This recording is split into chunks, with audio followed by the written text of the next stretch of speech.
Hi, I'm Donex with anicaps. This is my recap for the anime world.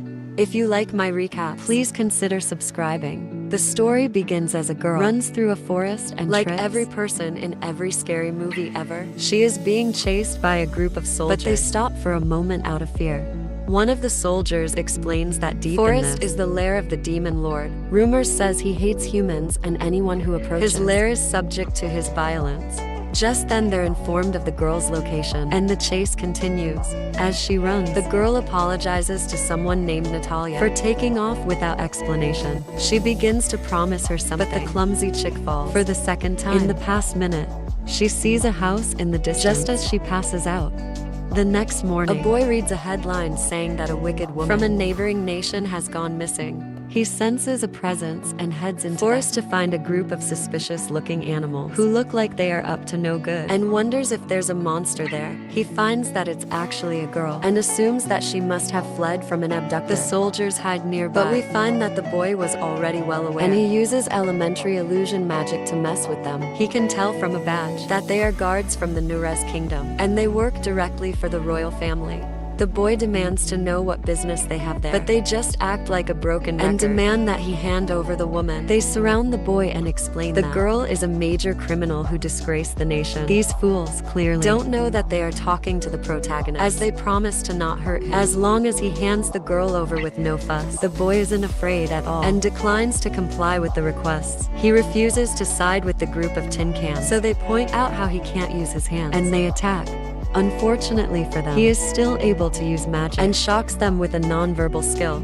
He prepares his next attack, and the soldiers tremble in fear as they realize that this boy is the great demon lord that resides in the forest. This realization comes far too late, as the demon lord releases a powerful attack that defeats the entire group. He does some crazy, powerful mind control thing and has the soldiers tell them what they will say. When asked about what happened, they will say that they searched the forest thoroughly, but the woman's trail was gone, so they concluded that she was attacked by a monster. He then sends his new metallic puppets away, as they will have no memory of what actually happened. Later we learn that the demon lord's name is Alan, and he watches the girl, unwilling to believe that she's a major criminal the whole country is looking for. She wakes up, and we learn that her name is Charlotte. The gossip section of the newspaper states she is the fiancée to the nearest kingdom's prince, but she says that's a lie.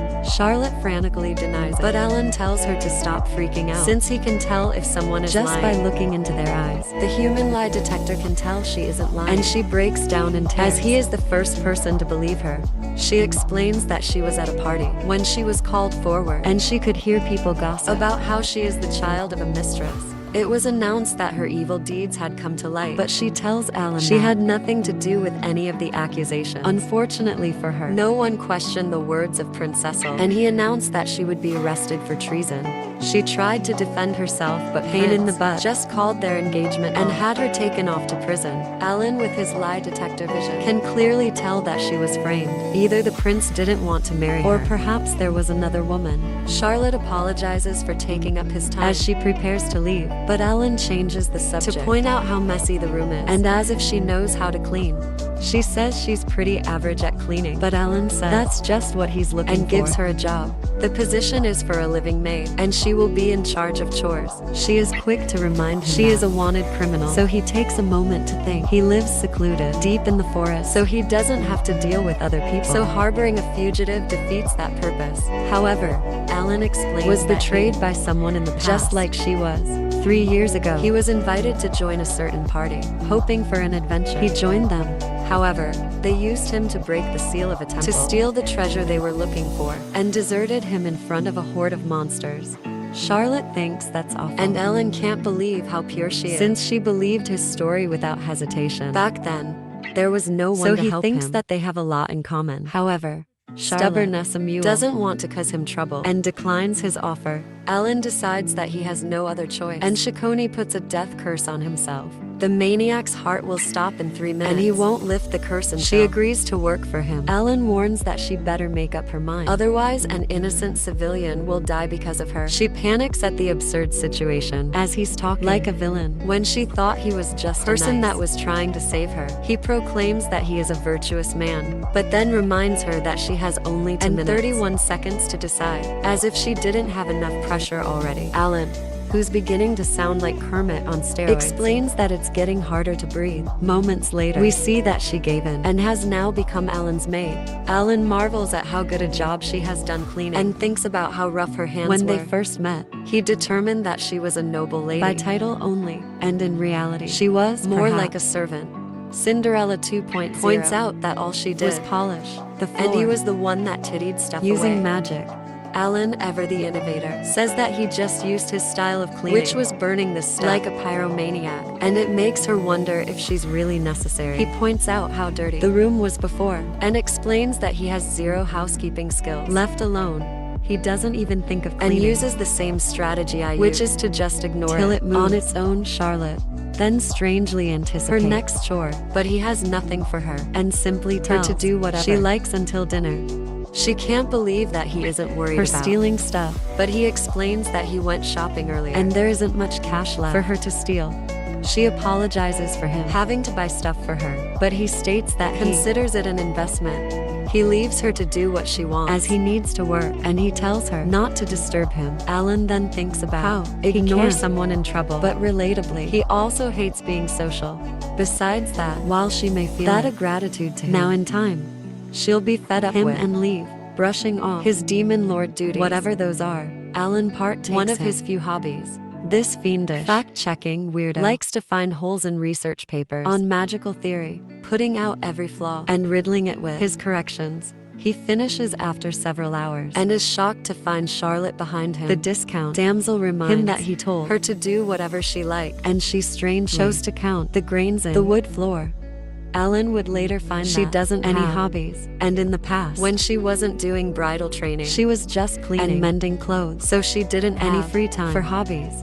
Alan can't believe she could say such a sad thing with a smile on her face, and she continues her sob story by stating that she didn't really like her bridal training since she just got yelled the entire time.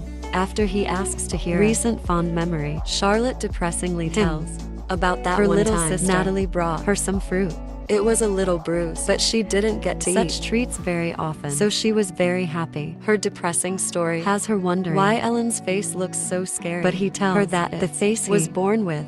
Alan thinks about how even he got to enjoy fun times at a magical academy every day, like making professors tear by bombarding them with questions and blowing up classrooms with potion experiments. He thinks Charlotte should be having the best time of her life, and yet she has no hobbies or fun memories. Alan then excitedly decides that he's going to give her a crash course on all mischievous things in this world.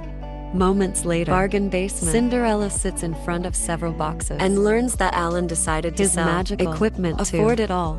Alan clarifies what he meant by mischievous and explains that it's an immoral type of fun. He can't help but be addicted to this type of mischievous behavior, but points out that Charlotte is an genuine person. He wonders if she has ever spoken up against the Duke's family, and finds that she can never do it since they were kind enough to let stay with them. It's clear to Alan that she is speaking like they're her master, not her family. He proclaims that he will now begin his lesson that will turn her into a beast that loses her old self. Charlotte, demonstrating her unwavering purity, becomes frightened, as she always not to do bad things, but he assures her that they won't do anything illegal.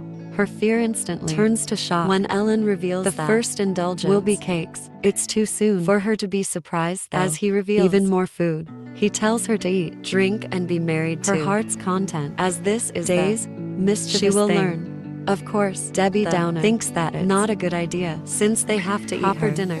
If they only eat sweets, it'll lead to an unbalanced diet. Alan expected this response from Discondendorla, but points out that this is exactly why he wants to corrupt her. He is certain that the Duke must have her treated family on the surface, but in reality handled her like a servant. Alan presents her with a cake, which he, of course, refuses, since some terribly misguided person incorrectly told her that you can't have cake for dinner. Alan reminds her that he is her employer and orders her to have her fill up all the cakes. Little Miss never thinks it's crazy, but he tells her that this is her job for the day. If she doesn't do it, he threatens to use the death curse on himself again. Charlotte wants him to choose what he would like first, but after all, he hilariously explains that he doesn't like sweets. Charlotte can't believe sold his thing to buy all of it, and is even more amazed when he states that he did it because he thought it would make her happy. He thinks she must hate sweets when she becomes flustered, but she actually loves them and takes her first bite. It's absolutely delicious, and tears stream down her face again. Alan Lord of Dessert is as clueless as ever and wonders the cake is rotten, but Charlotte explains that she is crying because no one ever done something like for her before. As she remembers her past, she says she isn't sure someone like her is even allowed to be happy as she is. Alan tells her to stop being ridiculous since this is the beginning and he plans a teacher every joy in the world. He has made the decision to stuff full of delicious food, introduce her every delight under the sun, and take to many places around the world. He wants to make her experience fun and things until she's bored of them and until she can say she's the happiest person in the world. Charlotte can't believe he's doing all this a total stranger, and he points out that even he doesn't know why he's doing it. But if he is going to do it, then he will do so thoroughly. She explains that she has way to repay him, but he tells her that there's no need for that, and for her to just think that she's being forced to go along with his hobby. Charlotte wants him to eat some, so he reminds her that he hates sweets, but soon gives to her plea. He finds that it isn't so bad, and the two enjoy their diabetes-inducing dinner. Alan reminds himself he doesn't like to be social, but decides to give it a try just this once. They have a good time, but we see that danger looms.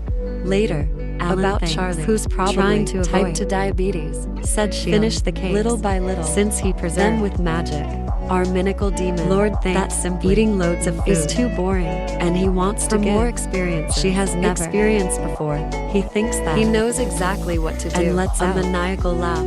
The next morning, Alan wakes up after a night of writing his mischievous list. It's the clever scheme his genius brain has created. He is certain that Charlotte will love his list, but a second look makes him realize the list is filled with things only he would like. Alan determines that he come up with more ideas and tosses useless book.